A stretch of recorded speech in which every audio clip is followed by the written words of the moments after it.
Ladies and gentlemen, welcome to Hero Movie Podcast, your greatest source for superhero movie discussion in the multiverse. I am your host, Adam Portrais, and I'm joined by Sean Koufax. Sup? And, of course, Bruce Leslie. I'm a prickly pear, but Aunt May is Spider-Man.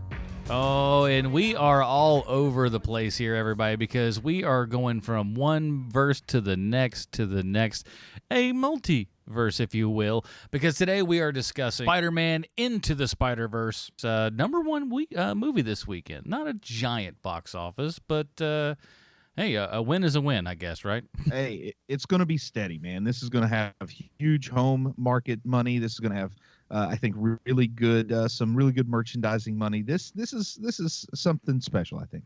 Yeah, the other thing to think about with this also is that it's going to find its audience. Like, this isn't something that, yeah, it made $35 million this weekend. It's going to continue to make that forever now. You know, it's that good. And let's look at animated superhero movies with theatrical releases. Nothing's ever made $35 million its opening weekend. Batman Mask of the Phantasm didn't.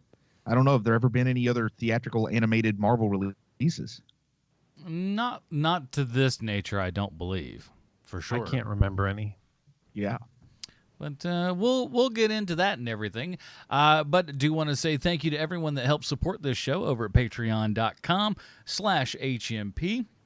You get the pre-show, post-show, and, of course, your Dinger Zone. And this week, we get into actually a listener question. We don't have those too often over there, and we got into them. And some pretty good black and white movie talk. I know that sounds boring, but trust me, it's way more exhilarating than you think. And to find out exactly what that exhilaration will get you, head on over to patreon.com/HMP today and join up. We'd really appreciate that and appreciate all of those who already do. Well, let's get into it, gentlemen, because I think we're going to have a little bit to talk about here. Here is the trailer for Spider-Man Into the Spider-Verse. My name is Peter Parker. I'm pretty sure you know the rest. I saved the city, fell in love, then I saved the city again and again and again. Look, I'm a comic book, a cereal, I did a Christmas album, and a so-so popsicle. But this isn't about me. Not anymore. Spider-Man swings in once a day, zip-zap-zop in his little mask and answers to no one. I love you, Miles. Yeah, I know that. You gotta say I love you back. Dad, are you serious? I want to hear it. Look at this place. Dad, I love you. Dad, I love you. That's a copy. Ladies and gentlemen, my name is Miles Morales. I'm the one and only Spider-Man. At least that's what I thought. You ever hear of the Super Collider? You're gonna love this. Dimension opening now. You're like me. That's impossible. All right, kid, listen up. This fry is your universe. It's soggy, it's weird, it's gross. And this delicious normal fry is my universe. So you want to learn to be Spider-Man. Can you teach me? Yes, I can. Time to swing. Good, you're doing it. Double tap to release and whip it out again. Okay. Whip. And release. You're a natural. Whip.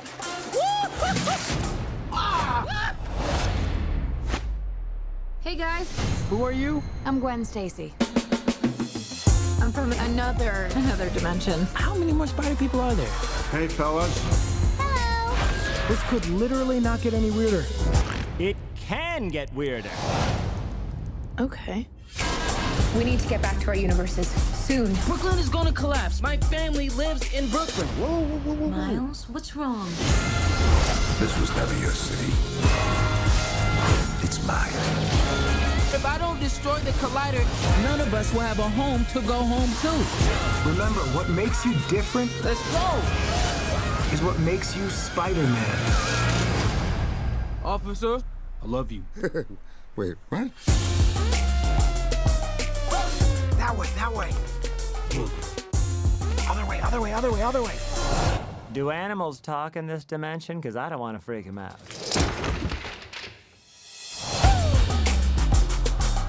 Alrighty, that was the trailer for Spider-Man Into the Spider-Verse, our new release review of this week. Here's the IMDb plotline. As we know, IMDb always 100% correct in everything they say and or do. Miles Morales becomes the Spider-Man of his reality and crosses paths with his counterparts from other dimensions to stop a threat to all of reality. This is directed. Here's the thing: you're not going to know the directors, but you will know Lord and Miller, the executive producers of this, and I'm sure we'll be talking about them and how they probably had a hand in this. But before we do all of that, please let's get to it, everybody. Oh, come on, machine. It's time for Bruce's comic book connection. Alrighty, Bruce, what do you got for us? Well, to start things off, I just got to say I broke my right hand, like absolutely broke my right hand. So I can't type very well left-handed. So I did all this with voice to text, which will make it even more stream of conscious than usual. And also, there's some words that voice to text just doesn't like that are here. So I'm going to have a little bit of fun with Brian Michael Bendis' name. We'll see what voice to text thought his name was on occasion. But what comic book character has the greatest origin story ever, guys? Well, I don't want to tip my hat, but I'm going to start off with a little quote from somebody you might be familiar with, a guy named Dan Slott. And here's what he says. There's something very special about Spider-Ham.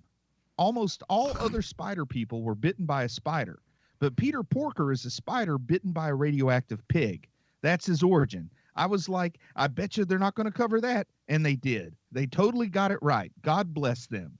And there you go, guys. That is the greatest superhero origin story in all of comics. And also, if you want to know how a movie gets off on the right foot, really gets some love from a hardcore guy like me, gets some cred from a man like me, it's by getting something as beautiful as the origin story of Spider-Ham correct. Now, you guys saw that the Spider-Man, the Peter Parker from Miles Morales' universe, well, you saw that he had blonde hair. And you'll, of course, know that the blonde hair version of Peter Parker is a nod to the little guy named Ben Reilly. And, of course, Ben Reilly is a clone of Peter Parker who dyed his hair blonde just to differentiate himself oh so slightly from the original. Spider-Man Noir, Penny Parker, they, of course, round out the collection of Spider-Men. And then, of course, there's Spider-Gwen. She's the Spider-Woman in the mix. She really rounds out the collection. But the person of the hour, the person we really want to talk about, is Miles Morales.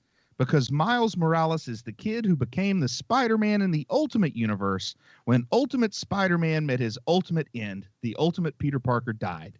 Miles Morales, of course, was created by writer Brian Michael Bendis. And there's an artist named Sarah Pichelli who was the co-creator. The editor-in-chief at the time Miles Morales was created for Marvel was Axel Alonso. And Axel Alonso frequently listed President Barack Obama as at least an inspiration for Miles Morales. But that isn't necessarily the story that Bendis tells. Bendis's thoughts about the character and the way he looked in his first appearance were heavily influenced by African-American actor Donald Glover's appearance in Spider-Man pajamas in Anthropology 101, the second season premiere of the television comedy series Community. Now, in 2011, when Sony announced that Mark Webb would be rebooting Spider-Man with a new actor, I guess I would say that Spider-Man fans were enthusiastic but unsuccessful in a movement online to get Donald Glover to become Spider-Man. And I guess the closest we got was that pajama scene at the season 2 premiere of Community. But he looked so good in those pajamas that Bendis knew he had found the inspiration for the look of his new Spider-Man. Here's what Bendis said. He looked fantastic. I saw him in the costume and thought, I would like to read that book. So I was glad I was writing that book. In the Ultimate Universe, Miles Morales had to cope with being a replacement Spider-Man. He had to deal with carving out his own niche in the universe. Unlike this movie, he never got to work beneath another Spider-Man as a mentor, or at least he never did until 2012 with a little mini-series called Spider-Men. Now, Axel Alonso has famously said that the Ultimate Universe would never cross over with the Marvel 616. He also said if that crossover ever occurred, it would be the end of the Marvel Universe. Well, in 2012, that crossover occurred, and I guess in a way it was foreshadowing for the Secret Wars event in which the Marvel 616 was destroyed in an incursion. The next interesting thing that would happen in the relatively short life of Miles Morales, the Ultimate Spider-Man thus far, would be a 2014 event called Spiderverse. In the Spiderverse event, a bad guy named Morloon is hunting all the different versions of Spider-Man. This means Superior Spider-Man, and that, of course, would be Dr. Octopus with his brain and Peter Parker's body was an incredible team of Spider-Man that he assembled, that the superior Spider-Man assembled, including the likes of Spider-Man Noir, Six-Armed Spider-Man. I don't know if that's his name or just what I call him, but I'm going with it. A bit later, Spider-Punk, Spider-UK, and even Spider-Monkey showed up. Spider-Ham is part of this recruitment team also, along with an elderly old man Spider. They're the two that recruit Penny Parker onto the team. And our heroes also travel to Earth 1983, where they see the Spider-Man on Earth 1983 is teamed up with Iceman and Firestar. Of course, a reference to that great Spidey and his amazing friends cartoon that we all loved. In the end, the whole crossover was a fun way to get Doc Ock out of Peter Parker's body, and it also let us have jokes about the following Spider-Men. The guy from Seabiscuit, which was a reference to Tobey Maguire. The guy who was in The Social Network was a reference to Andrew Garfield. A guy singing show tunes, which was a reference to Spider-Man Turn Off the Dark, still the greatest musical I've never seen. And a Spider-Man that kept trying to teach people how to read. And this is, of course, mine and Sean's favorite Spider-Man, the one from the Electric Company. So that is my rambling about Miles Morales, guys. So yeah, this was an interesting project because, I think they were like, hey, we're going to do a Spider-Man movie that's not connected with, the regular Marvel universe and everything, but it's still going to be under the Sony banner. And, we've seen what Sony does with Spider-Man time and time and time again. Sometimes it's to decent effects, sometimes maybe not so much. And with this one, they were like, we're going to do it with Miles Morales. And then it was like a lot of people seemed excited. And then it was like, how are they going to treat this? And how do we think they did? So, before we start with that, because what I want to know is, because Bruce, I already know your answer to this, but Adam, how much did you know about Miles Morales before you saw this movie? I mean, I've read like the first probably like 6 issues of when I think it was still under Ultimate at that time, I guess. And had you read any, did you read like Spider-Man or Into the Spider-Verse or any of that stuff? No Into the Spider-Verse or anything like that, no. Because I'd read Spider-Man, but I didn't read the Spider-Verse anything. And so... See, I was a huge Ultimate reader and everything for a lot of stuff, and so that's obviously how I kind of tracked in with that. Sure. And did you like the character of Miles Morales before this movie? Yeah, I thought it was an interesting idea. I loved him being like, 12, 13 years old or something like that. He's like real young. I thought that was a real interesting take. And right. But yeah, I kind of dug what they were doing. And what about you, Bruce? Do you like Miles Morales? I think there's a nice stretch where I would have said Miles Morales is my favorite incarnation of Spider-Man. Oh, wow, really? Yeah, mm-hmm. I really, really like Miles Morales. It was something new with a property that was getting hard to do new things with.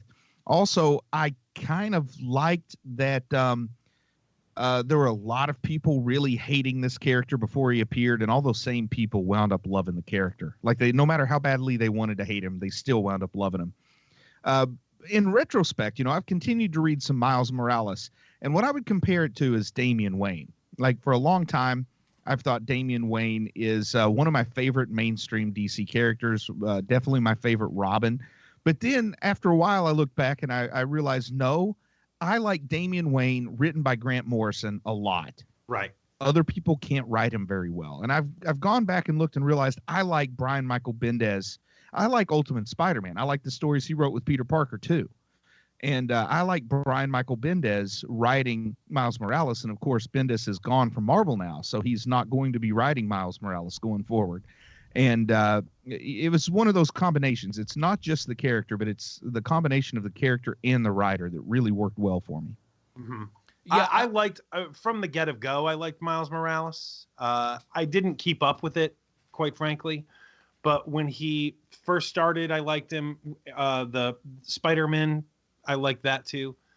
And then we get to this movie. And so, Adam, go ahead and ask the question that you asked before I cut you off. I'm sorry. No, that's okay. So with this and like all the different expectations that we have coming from, not an actual Marvel, product, Marvel Studios proper, but still going on the Sony banner and everything here.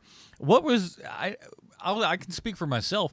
My expectations were medium. I thought, like, it looks like it might be fun, but I'm not holding up all hope for this thing to be spectacular. No pun intended, because Sony's failed us quite a lot, in not just Spider-Man movies, in movies in general. They've got a lot of lot of good, but they also got almost as much, if not more, bad. I think my first negative knee-jerk reaction was, why does Miles have to have an animated movie? Why can't we get Miles Morales in an actual movie, like live-action movie? But then I saw kind of where they were going with the Spider-Verse, and animation absolutely is the way to tell this story. And then I saw some samples of the animation, which is done with great love for the way comics look. You know, the visual appearance has nothing but the utmost love for both the good and the bad of comics. I mean, they intentionally put some of the print defects you get in comics, especially comics circa 1960 to 1990, you know, before printing processes changed and everything. I love it. I love the idea that this is a movie that's actually made for contemporary comics fans. Almost any superhero movie that they're making, even now in this golden age, or even glut, some people would say, of superhero movies, they still want to go back to these older landmark stories, these characters that have been around since the silver golden age. They're not really tackling the things that modern comics readers are really into, like Miles Morales, a relatively new character that's pretty popular among people that actually read comics, not among people that just buy T-shirts and comic-themed lampshades. And nothing against all that stuff. I have all that stuff. But this is one that's like, you know what? We're going to actually make this one for fans of comics, and we're going to put in these characters that have strong comic book following. And if you don't follow the comics, you don't necessarily know much about Miles Morales. You don't necessarily know much about Spider-Gwen, who's a recent creation and a polarizing figure in her own right. And I really liked her inclusion in this movie. That was one I didn't know until more recently she was going to be in it. And of course, you know, they had Spider-Ham in it. I've waited my whole life for somebody to do anything with Spider-Ham. So I'm definitely going to be excited about that, though we'll have some Spider-Ham themed conversation to come. But this is really made for people who like contemporary comics, and $35 million opening box office isn't bad when you're aiming at people who read contemporary comics, because you have to remember, even the best-selling comics, if you're not counting, you know, the people that buy duplicates for variant covers and things like that, the best-selling comics are in that 100,000 to 200,000 copies sold range. So We're looking at, you know, maybe 200,000 really devoted comic book fans in the U.S. So a $35 million box office is pretty good when that's the core that you're going for, and not going for the broader appeal. And but at the same time, too, also definitely going for a broad appeal with a PG rating. I was shocked at that. And honestly, when I watched it twice, and watching it this second time, I'm going, how in the world did they pull off a PG-13? Because a lot of people die in this film. Which, by the way, we'll go ahead and do this for new listeners. What was it rated, PG or PG-13? PG. Okay, this was a PG thing, and people are gunned down in this film. But what was I saying? I don't remember. It was not a lot of people are gunned down. Not a lot of people. There's at least three. But I remember what I was going to say. Hold on. I just want to say this for new listeners, because when new releases come out and everything, we always get an influx of new listeners and stuff. There'll be spoilers for all of Into the Spider-Verse from here on out, just so you guys know. And hey, a spoiler for Bambi. Bambi was rated G, and a character got gunned down in the beginning. Off screen. Okay, I'll give you that. But off screen, on screen, a bullet's fired and somebody dies from it. Yeah. So I want to. I don't want to engage in hyperbole, and so I have been trying to temper my thoughts on this movie, because I was totally indifferent towards it. You know, like, fine, it looks kind of cool, I'll go see it. And Adam had told us ahead of time, hey, if you're going to see this movie, see it in 3D, which I did. This is the most fun I've had seeing a movie this year. It's really, really good. and a little, you know, I like to talk about my wife's take on movies sometimes, because she is an artist. She studies sculpture. She makes furniture. She's an art student right now. She really liked Doctor Strange because of the visuals.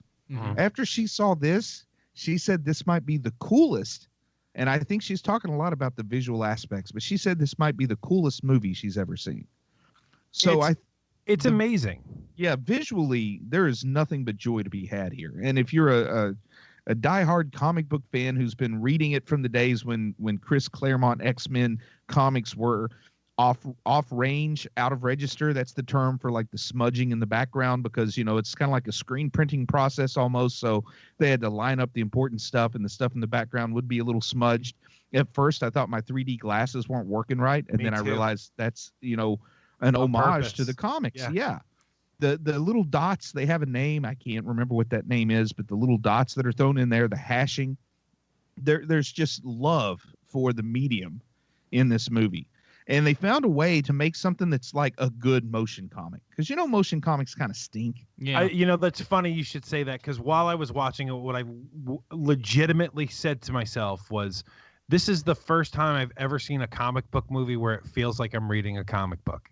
And man, I would love for this animation crew to make Watchmen. I would just love to watch Watchmen, the R-rated cartoon that is made with this kind of love for the visuals. I have no idea if that's going to happen, because Sony is saying that they're protecting their animation process for this. So, as well they should. For sure. But, when you look at the visual style of this movie, the soundtrack to this movie, the way the characters are written, the plot layouts to this movie, the way action is represented in this movie, I don't know how you do it better. I really don't. Everyone seems to be at the top of their game in this movie.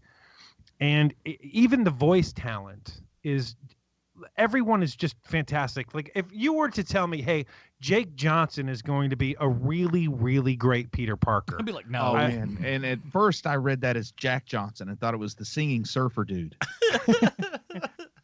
I was really... No, it's the guy from New Girl. No, it's the old boxer from the 30s. The voice cast. Can we talk about that a little bit? Oh, yeah. Yes. Okay, so Miles is Shameik Moore. I don't really know Shameik Moore.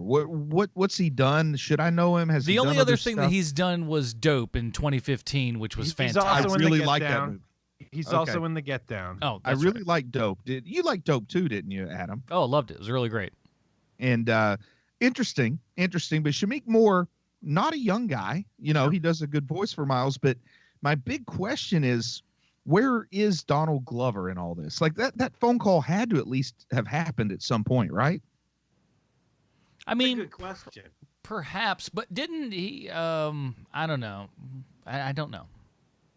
I mean, I wouldn't be surprised if there was a really bad taste in his mouth because of everything that went down in the first place. Although, keep in mind, he is in the Spider-Universe already. But he does the voice of Miles Morales for television. Right, but he's also Aaron Davis. Yeah, he's Aaron Davis. He's Uncle Aaron in the Tom Holland movie, which is a very different take on Uncle Aaron. But still, I mean, Donald Glover is the reason, in my opinion. I mean, he is the reason that Miles Morales is who he is. Yeah. And just where is he in all of this? Even if he's not going to do the role, how about you get rid of Post Malone and have a couple of Childish Gambino songs instead? Well, the soundtrack to this movie is perfect. I mean, it's perfect. The song choices, the score. I don't know why tinker with that. I get that you want to have a Donald Glover, like nod to him, but what they do, I don't want to mess with what the magic that this movie is. It's the reason why you go to the movies, this movie. I mean, quite honestly. Well, Donald Glover did get a cameo. Did you catch his cameo? No. Did you, Adam? Not that I had to see it twice because I didn't catch it the first time. I mean, was it in the phone with, because there's a lot of phone numbers in there with people's names in them. I mean, it Steve could have been was one. But when Miles first goes to his Uncle Aaron's apartment and he pops in through the window or whatever, on the television is the scene from Community where Donald Glover's getting out of bed in the Spider-Man pajamas. Oh, I see. Yeah, so if you get a chance to take this movie in again, pay attention for that. Oh, I'm definitely seeing this movie again. There's no way I don't. Yeah, but you know, you guys may not be familiar with this concept, but sometimes there's a term called fandom where people will really fixate on something and be unhappy if they're not given what they expect. We'll get out of town. This seems Explain. This seems Explain new. more. So, you know, I'm a big fan of both Donald Glover and Miles Morales, and that's probably no accident. So I just would have liked to see him in here. And you know, I probably carry some personal bias about Post Malone, so having him have a big song in this, and it's probably because he's on Sony Records. You know how that works. Sure. But I think there's plenty. I think that Childish Gambino's music would have fit in here just as well as the other music. I think you could have put it in there too. I'll say this as Old Man Portrais. All I hear is clicks and whistles. All these artists sound the same to me, so it wouldn't have made a difference. Well, there's that great scene at the beginning when we first meet Miles where he doesn't know the words to the song that he loves. I like that. Yeah, that's very he's true. Just like that's a Post Malone song, man. Oh, well, there you go. Yeah, and you know what? It would have been just as good if they'd used Childish Gambino's Freaks and Geeks for that, or Ace of Base, whatever you want to do. I like Ace of the Base. Yes. You guys are killing me right now. One of the things that I'm just totally blown away by is that not only are our main characters here well represented, but the fact that they made characters that I don't care about at all cool. Like to me, Tombstone is such a throwaway, spectacular Spider-Man in the 80s villain. Like Tombstone should be the villain in one of the bad Punisher movies. Yes, exactly. That kind of thing. You know, they made Tombstone cool. They made Spoiler cool, who has never been cool ever. And he's awesome in this movie. And they do that over and over again. Like, this version of Scorpion is the best version of Scorpion I've ever seen. I can't argue with that. And they definitely leaned into comic book conceits, I guess is what I would say. The over-the-top style where comic books sometimes is wanting you to know you're reading a comic book and not trying to make you think you're seeing something that could really happen. I mean, just the way Kingpin is drawn here looks so much like Kingpin from, oh boy, I can't remember. It's a Daredevil storyline, of course, but there is a version of Kingpin that this is just lifted from. And his whole like backstory thing that looks like kind of like a Alex Maleev painting style, sort of something along those lines. That I thought was like a really this movie loves comic books, and it took so much of like different storylines and they adjusted some stuff for PG sensibilities and everything.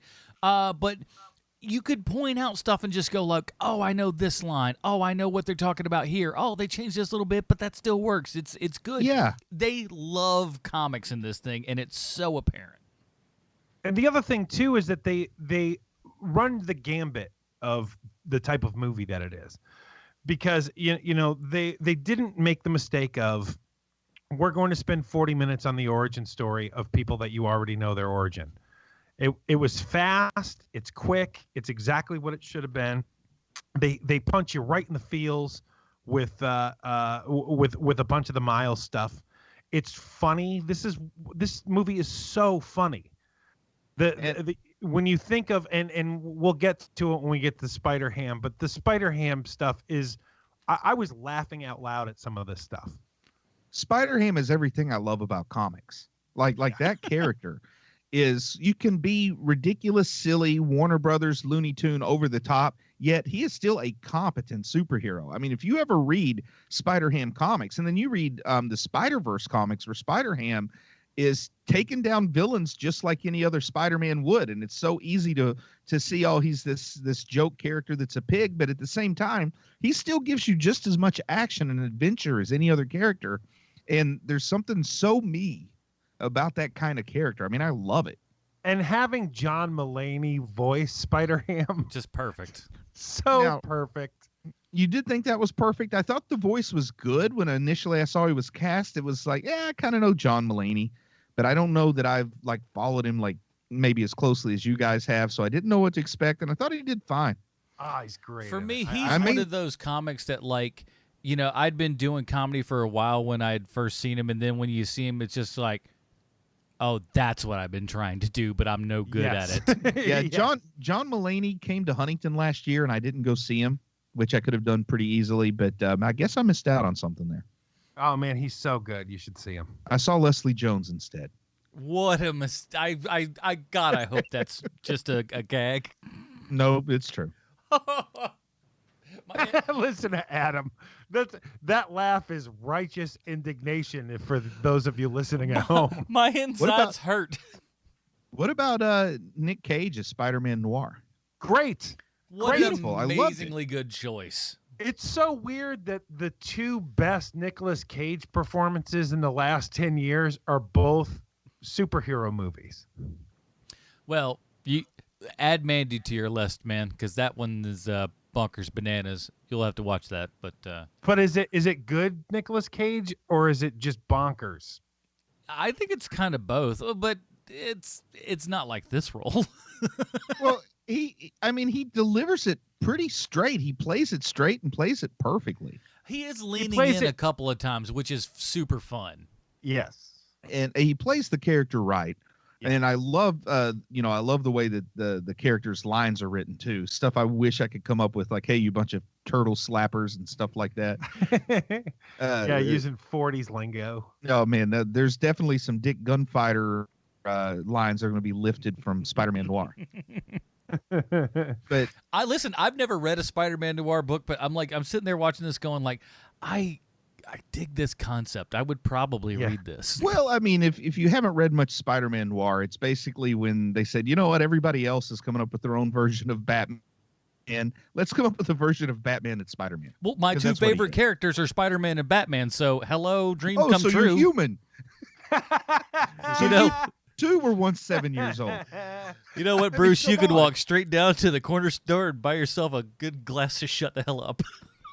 I mean, I can't think of anyone who's ever been a 7-year-old boy who doesn't have extreme love for those two characters. All right, I'm 7, Mr. Watchman. Get out of here. you could be 50, but if you were ever 7, you're still going to have that love. That's probably true.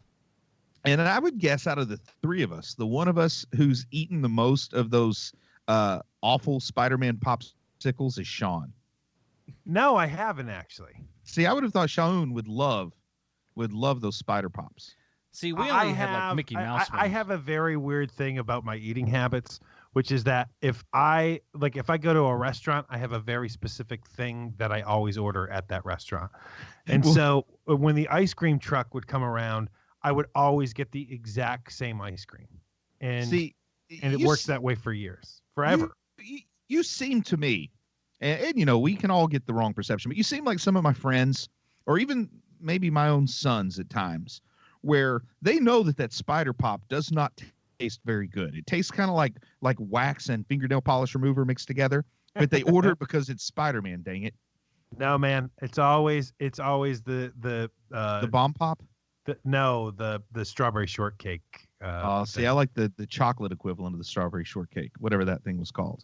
Chocolate eclair. Yeah. But that's what I would get whenever the ice cream man would come around, because I did try, like, I can remember trying to, I want to say it was in fact Spider-Man's face, but it was awful. And so I was like, I'm not doing this again. It doesn't really look like Spider-Man's face. That's the joy of it all. That's what makes the joke so good. Yeah. There's a couple of things in this movie too, where, and they even say it in the trailer. Does Spider-Man have a Christmas album? Oh man, Chris Pine sang that. Like, he had huge enthusiasm about singing the Christmas song of Spider-Man.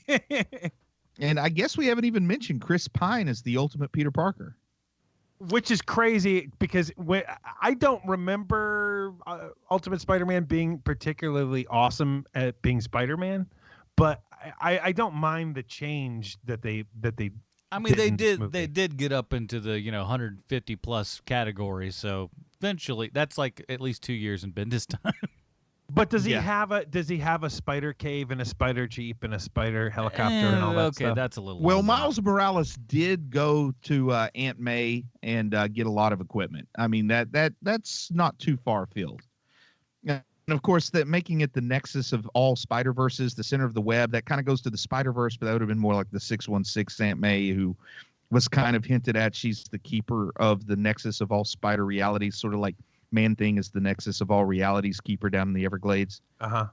But I really love this version of it. Like, again, it's one of those things where they make different choices than what the comics do, and they're great choices. I had no problem with any of it. It's very much like a comic, man. You could read an issue of Ultimate Spider-Man where he is in just a shed putting his stuff together, and like 7 issues later, he has this cave, and then 8 issues later, he's back to just the shed.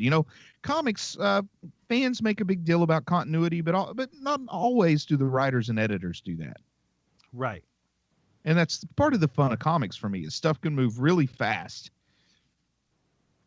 I like when you're 3rd episode into a television series and they're just like, listen, rookie. I'm like, wait a minute, didn't they have 2 other episodes of this?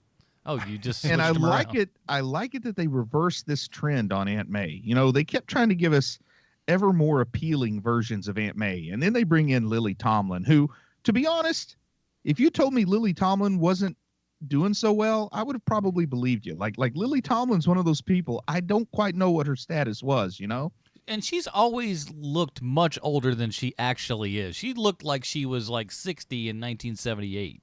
I don't know. She looked pretty young in that gigantic rocking chair eating that oversized sucker. Oh, man. I thought you were going Incredible Shrinking Woman at first, Bruce, but you went that further back too. than that. Yeah. Oh, man, I can't even remember what her character's name was in that big rocking chair. And that's the truth. Yep. Wow. Old school man, Lily Tomlin fan in the house. That is the oldest comedy reference we've ever had on the show. And sadly, probably the thing that she's best known for among our listeners are those outtakes from I Heart Huckabees with, what's his name, the director? Yeah. David O. Russell. Right. Yeah. The one that apparently is such a kind soul that he got Clooney to punch him. How bad do you have to be to get Clooney to punch you, Sean? Sean? I wouldn't know. But yeah, I wouldn't know either. But from all reports, Clooney's actually a very nice person. It happens. That's good to hear. That's what Adam tells me. But I thought this was really... He's from Kentucky. How bad could he be? It's true. So with the so you guys both got the chance to see it in 3D. I'm glad that you did, because that's one thing that when I went out of this, first of all, I got to say I had the best screening. I was at work.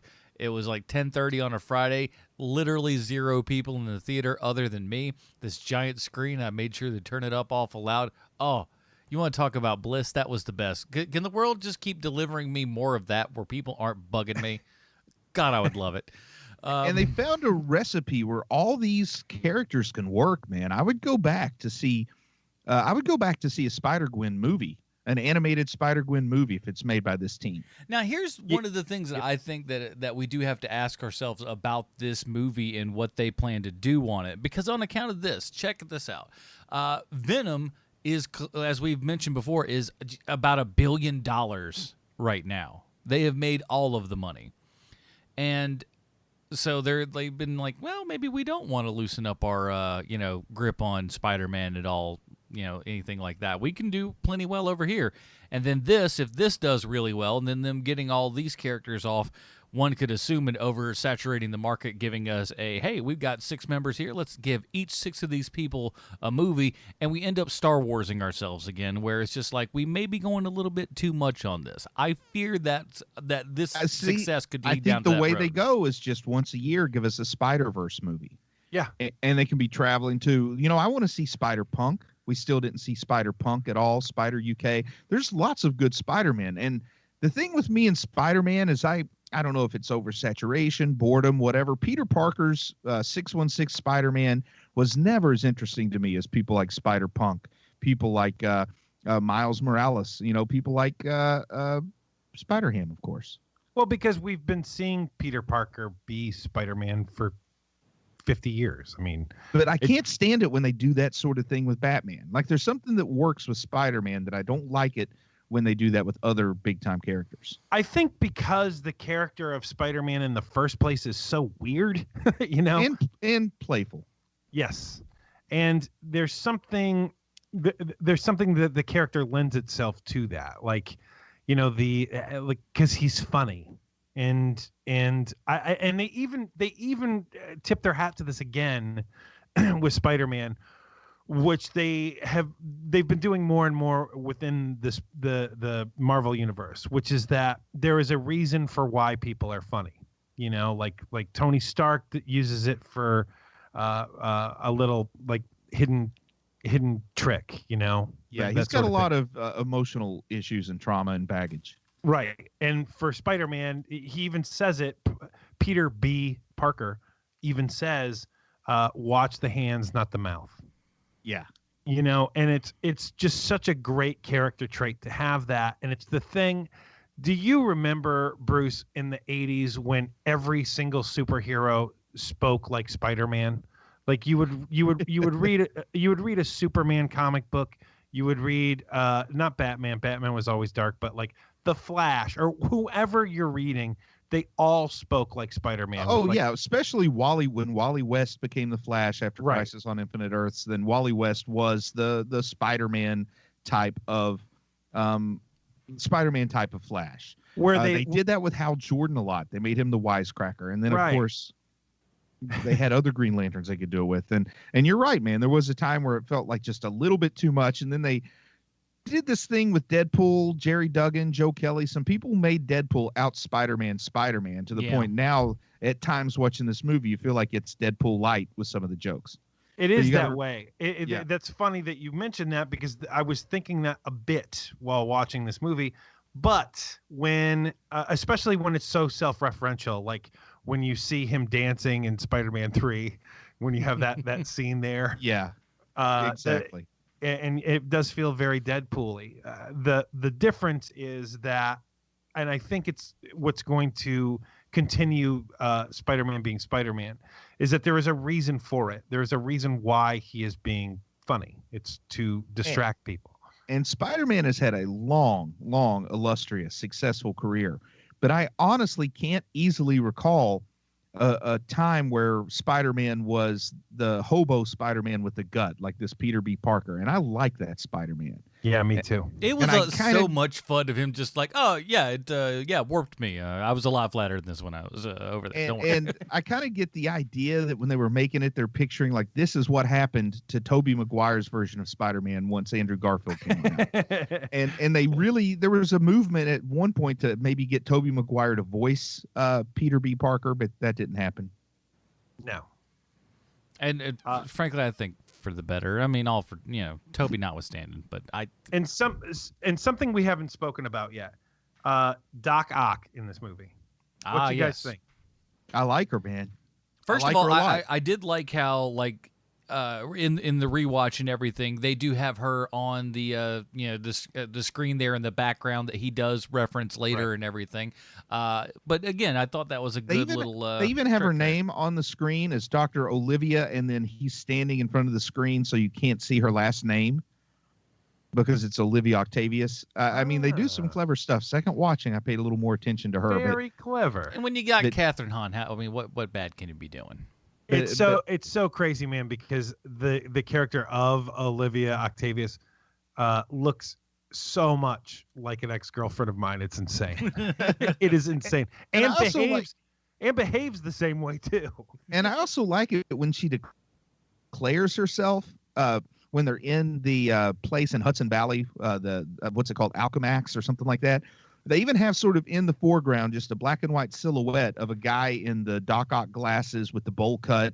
Like you just see it in the foreground. Like, okay, there's Doc Ock that we know in the foreground, and then she kind of declares herself as Doc Ock in the background. Oh, I didn't notice that. This whole thing feels like a giant, frame by frame Blu-ray buy where you're just, because I think there's so much packed into here that, is gone in half a second that, we'll never know, I mean, made with love for the comics, according to the credits at least.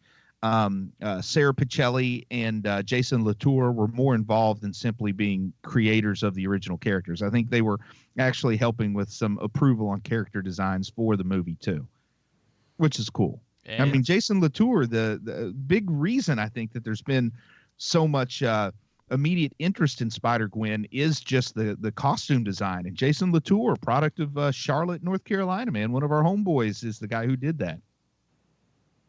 It's good stuff. Also, Liev Schreiber doing Kingpin. First of all, am I wrong in this? Is this actually the first Kingpin that we've had that has like a very, what I'd say is a pronounced New York accent in this? Well, it's only our third Kingpin. No, right? Let's see. You had Michael Clark Duncan. You had Vincent D'Onofrio. You had what's his nose from Lord of the Rings, John Rhys Davies. Oh, I kind of forgot about that version of Kingpin. Oh my God! Is, by the right. way, officially my favorite. The one I forgot about. Why? Of course it is. He has the flying of course car it's your favorite with his flying car going out from Daredevil. It feels like there may have been the story one more. is he volunteered to shave his head, and they're like, don't worry about it. Totally Listen, the opposite of Gene you got to Hackman. grow back that hair later, so skip out. It's okay. But I thought he did a great job in like what is a wildly different kind of animated character. But again, that's the thing that really surprised me more about this movie than anything else is not only its art style, but it's 88 different art styles all crammed into one, and you never sit there going, none of this matches, this doesn't make sense, it's not, I don't like it. It all just flows better than it has any right to. I love it, man. They throw down the actual comic book covers. Sometimes they're introducing a character, talking about characters. They'll throw down the actual comic book covers, and if you look, they have the creator credits on the covers. I saw Jason Latour's name on that cover for Spider-Gwen. I saw Sarah Pichelli and Brian Michael Bendis on that Miles Morales Ultimate Spider-Man cover they throw down towards the end. Of course, they had Lee and Ditko on the Amazing Fantasy cover that they threw down. It's just wonderful, man. Once again, love for comic books, which is a nice trend to be seeing more and more of. When you got to remember, we grew up in the hard days when people wanted to try to not let you know this was based on a comic book, because comic books were kid stuff, and this was legitimate, serious movie making here. Indeed. Now, let's talk real quick about our Stan Lee cameo. I'll say this. I'm obviously touched that it's in there and everything. Could they have animated him a little bit better while he's just staring at him so creepily? That kind of weirded me out. Didn't bother me. I mean, either. could they have animated him better? Anything can probably be done better, but it worked for me. I mean, like, Yeah, me too. I love the words that came out of his mouth and everything, but that stance where they're waiting for him and he looks over at the no refund sign and everything, I'm like, why is he standing so weird? That's a little bit, that's the only thing that kind of threw me a little bit. I felt like he should have been at least moving some. Just seemed dead. And I was a little touched by the quote that they put up in the credits that they credited Lee and Ditko with. It's like, anybody out there in the real world can be a superhero by doing what's right, or something like that. Like, basically saying any of us can wear that mask. I like that little quote at the end too. I thought that was, nice, because we're going to be hypersensitive to any Stan Lee stuff. Yeah. Did either of you guys see Once Upon a Deadpool? I have not. Didn't get a chance. Well, stick through to the very end of the credits, and they just have a nice little mini, I don't know, maybe 5-minute little mini documentary about the memory of Stan Lee. Brought a tear to my eye, man. Huh. Yeah, so worth sitting all the way through to the end on that. Huh. But yeah, I like the Stan Lee cameo. And Especially, Speaking of sitting all the way through till the end. Yes.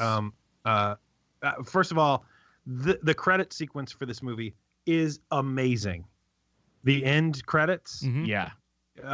Just the visual style of that. It's Some of it even has like an Andy Warhol feel to it. It's great. oh, it's so good. And I'm a big fan of like new ideas to end credits. I think that they need to do more of that.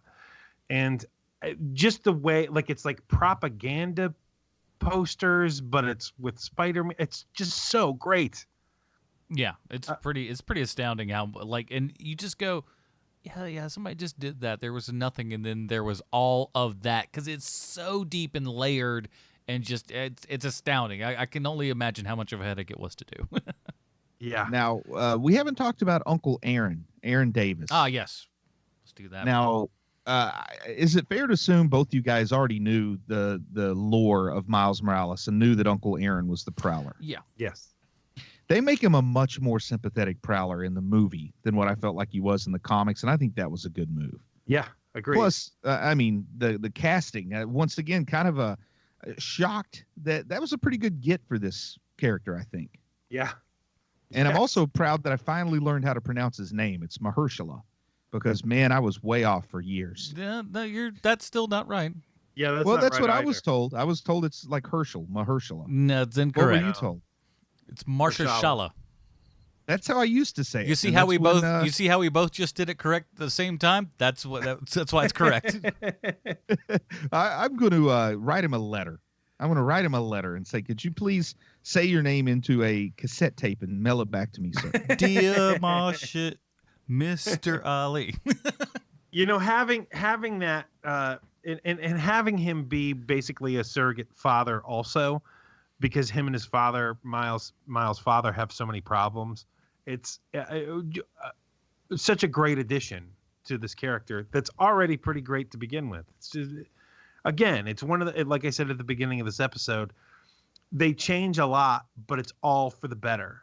And we get that unspoken reconciliation between Aaron and his brother, Miles' father, there at the end when he sees Aaron dead. I mean, it's nice, man. It's nice by just letting us understand it without telling us exactly what it is. You know, I like so much of that. Me too. Really well done, well written. I like the Prowler character here a lot more than in the comics. Me too. This is the best Prowler we've ever gotten. Man, Yeah, that hard to argue with that soundtrack when he comes in there is just so awesome and mean and just grizzled. I love it. So And good. I clearly don't quite understand graffiti art. I have to admit that finally. After years of trying to deny it, I'm just going to say I don't quite understand graffiti art, but it looked like they were having fun. Well, Sean, you're down there in the land of more graffiti than not. That's true. How have you been ingesting it as of late? Has it been? It's nice, right? There's one graffiti artist in Atlanta who is incredible. I mean, incredible to the point where he is no longer an illegal graffiti artist. He is now asked professionally to graffiti on the side of buildings. And one of the things that he did, I think 2 years ago, is he's got this great mural of the quarterback from the 49ers who no one will give a job to. Kaepernick. Yeah, Kaepernick. Yeah, but it's really pronounced Copernici. Well, I've known you long enough to know I speak fluent Leslie. So Kaepernick is on the side of this building, and he's in a Falcons jersey, and it is an amazing work. And he's my favorite graffiti artist. I didn't even know I had a favorite graffiti artist. That's how good this guy is. And as much as I don't, my old whiteness being from a lily white college town in Connecticut, like as much as that is true, also I can enjoy art when it's great. Well, I don't see much graffiti as being great, but what that guy is doing is amazing work. The world's most famous graffiti artists are like 45-year-old white guys now, so you got to keep that in mind too. That's also true. But what I mean is, I understand you stencil, you make an image that makes a statement. I get like Banksy style stuff. I kind of even get like Shepard Fairey stuff. What I mean is like the more abstract, you know, the stuff that Miles is doing is more abstract with the lettering and the colors. And I feel like it's a whole aspect of art that I need to maybe get a little bit better appreciation for. I don't have an answer for that because I also, you know, I don't see it either. I've known the one stuff dude that they're kinda doing in does this it. movie is great though. Yeah. And doing the micro graffiti on the stickers and then slapping those stickers on things, I kind of thought that was cool. That's like a Shepard Fairey kind of move. That's also a cool way of I'm still not graffitiing. Yeah, It's I'm just- respecting the property a little bit. Yes, it's a very, very clever way of getting around that. And it's quick. Can we talk about the end credit scene, or do you guys have anything else to talk I about? think that's definitely where we need to go. Okay. Because one more thing though. okay. At any point, I mean, didn't you almost feel like you wouldn't have been surprised if Aunt May had suited up in like an Iron Spider costume or something? Boy, I'm glad that didn't happen. Yeah, me too. I'm very glad it didn't happen because that would have been the only misstep that this movie took. So you see, Bruce, that you probably were like a ghost in that room saying, put Aunt May in a spider costume. And they were like, no, evil ghost, we're not doing that. And they made the right decision. They were going to give us Spider-Man. Oh, my gosh. Oh, end credits. Not a character I made up, a real character. I'm telling you, again, this is why we don't leave him in charge of all these things, because he would just start just going like, you know what the kids want to see. Oh, it was never explained to me. So what's this movie not making money? Because the only thing that I was a little disappointed with while watching the movie is that I didn't get to see my favorite weird version of Spider-Man, which is Spider-Man 2099. I love Spider-Man 2099. I love the comic design. I love the character. I read that comic book for way too long when it was terrible and the artist had left and the writer had left, and I still read it anyway. I remember when that was still in print, I wondered, who's still reading this? And now I know. It was me. It was me. And I love Spider-Man 2099. I love it. And so to have him show up at the very, very end was great. And then on top of it, to have it be part of that meme is so great.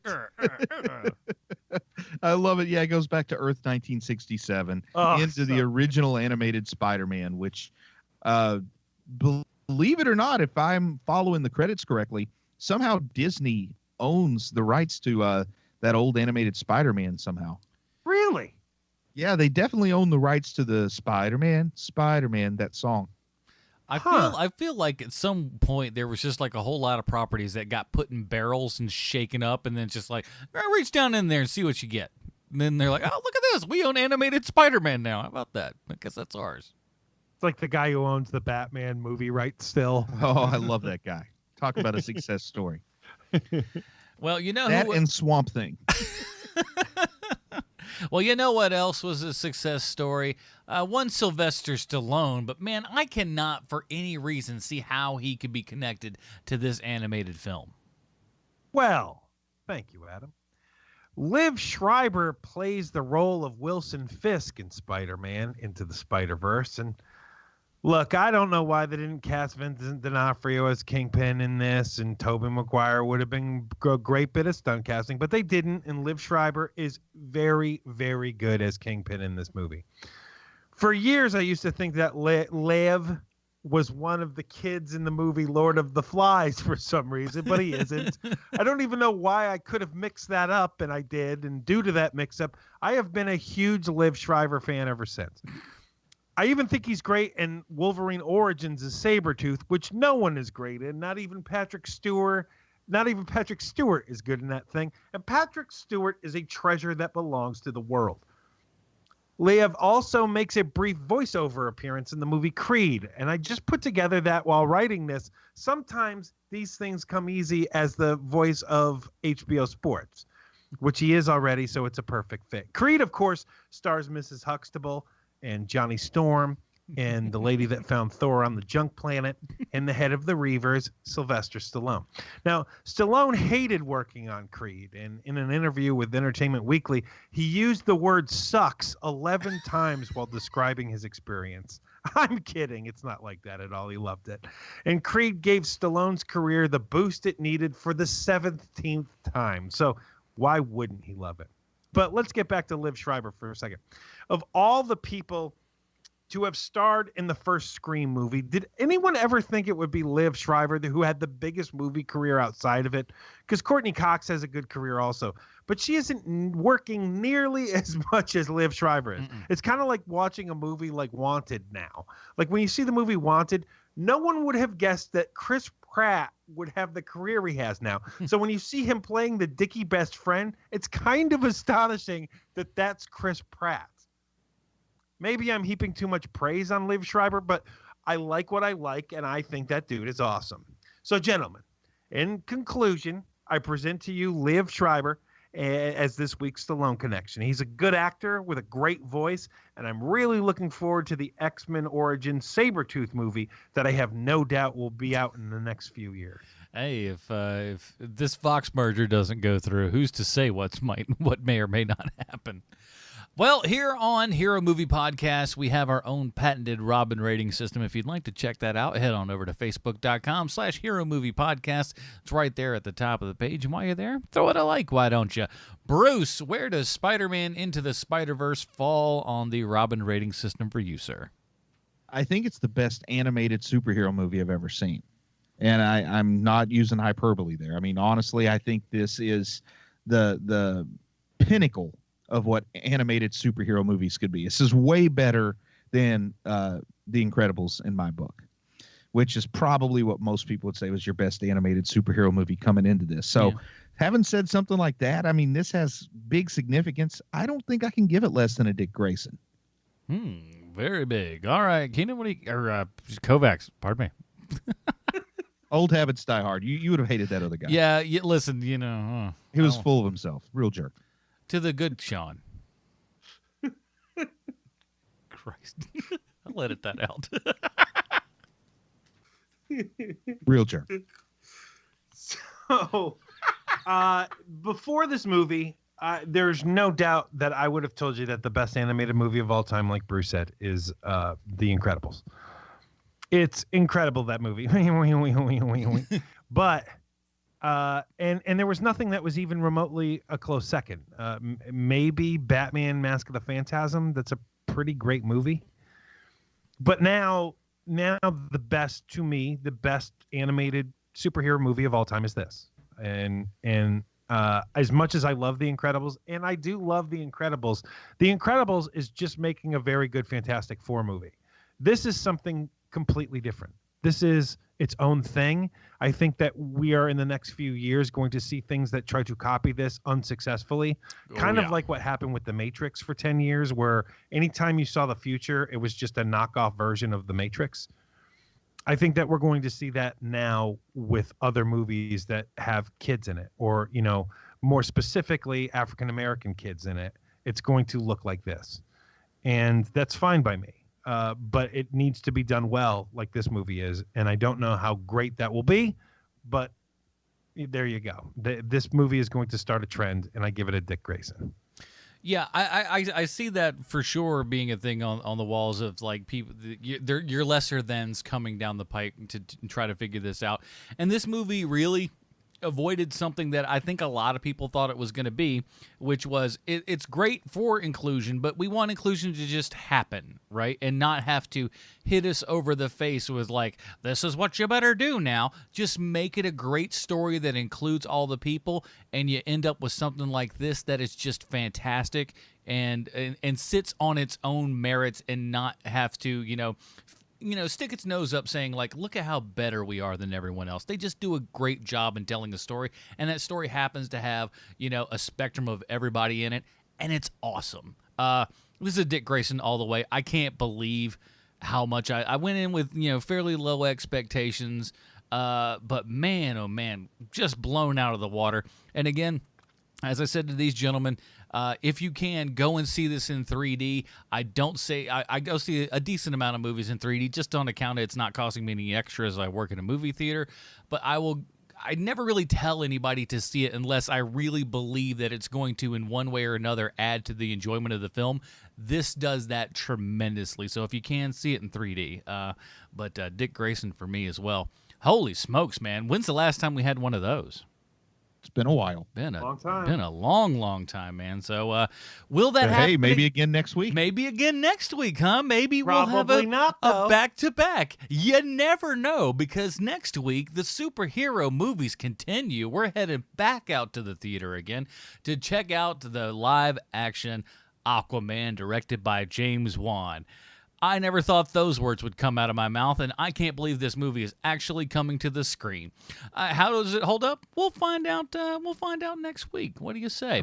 I'm just glad they didn't stick with Vinny Chase in the lead role. Indeed, Bruce. In the meantime, where can we find more of your work on the internet?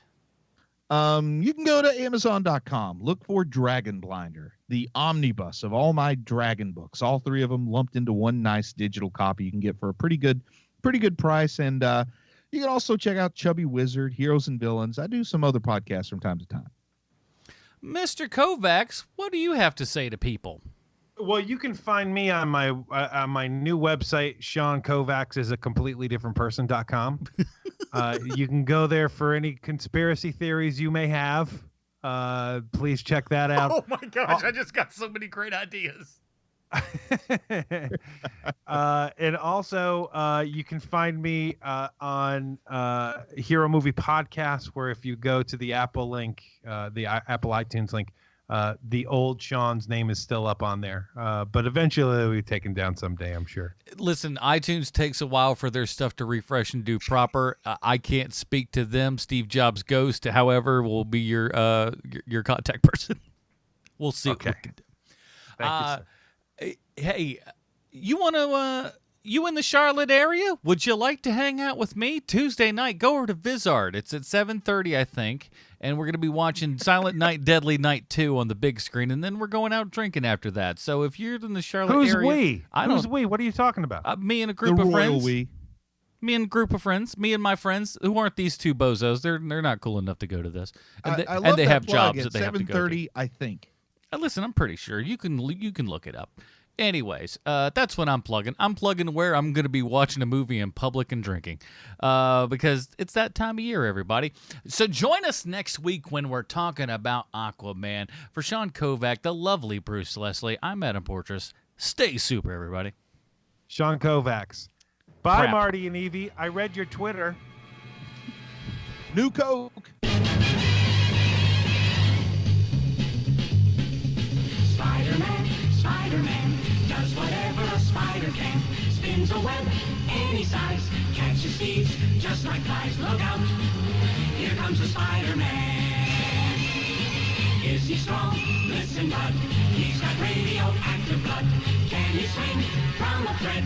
Take a look overhead. Hey there goes the Spider-Man. In the chill of night, at the scene of a crime, like a streak of light, he arrives just in time. Spider-Man, Spider-Man, friendly neighborhood Spider-Man. Wealth and fame, he's ignored. Action is his reward to him. Life is a great big bang. Wherever there's a hang, you'll find a Spider-Man.